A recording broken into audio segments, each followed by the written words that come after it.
আসসালামু আলাইকুম, কি অবস্থা সবাই, কেমন আছে? একটু আগে যে বাইকটি লাইভে গেছিলাম ওই বাইকটি আলহামদুলিল্লাহ কমপ্লিট করি। সবচেয়ে বড় কথা হচ্ছে অ্যাসেট বাইক গুলো কিন্তু মডিফিকেশন খুবই রেয়ার, কারণ এই গাড়িগুলো মার্কেটে এখন অ্যাভেলেবেল নাই। আজকে কাস্টমারটি চলে আসে, অনেক সময় নিয়ে বসে গাড়িটি ওনার মন মধ্যে করে দিই। আপনারা যারা দূর থেকে আসেন আমাদের সবে সবসময় ভিডিওতে আমি একটা কথা বলি, হাতে সময় নিয়ে আসবেন। আর আসার সময় আপনারা যে কোনো সময় প্যান সার্কেল নিয়ে আসলে একটু ওনাদেরকে বলে দিবেন যে আমি ফুল গাড়ি মোড করাবো, যেহেতু সময় লাগবে।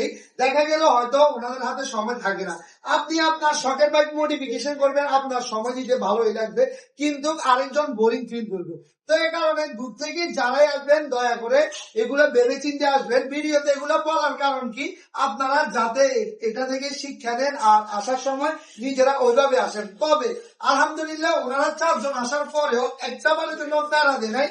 কাজটি একেবারে আমি আমার মন মতে করি, এই কারণে আলহামদুলিল্লাহ কাজটি একেবারে ফুটে তুলতে পারি। তবে গাড়িটি কিন্তু ব্লু কালারের ছিল, এখন black colour red colour sticker দিয়ে ফুল মডিফিকেশন করে গাড়িটাতে এত সুন্দর লুকে আসবে কল্পনারও বাইরে। গাড়ির আগের অবস্থার ভিডিও কিন্তু আমাদের অলরেডি দেওয়া আছে, এমনকি এই ভিডিওতে আমি দিয়ে দিব।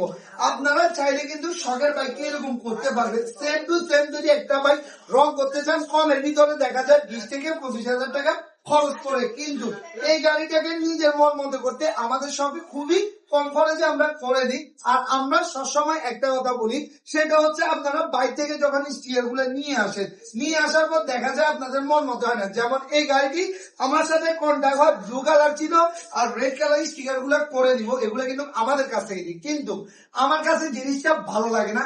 এই কারণে এই জিনিসটা আমি ফুল ব্ল্যাক কালার করি। হয়তো এটা অনেকেই বিশ্বাস করবে না যে আপনার কন্ট্যাক্টে হয় নাই, এটা আপনি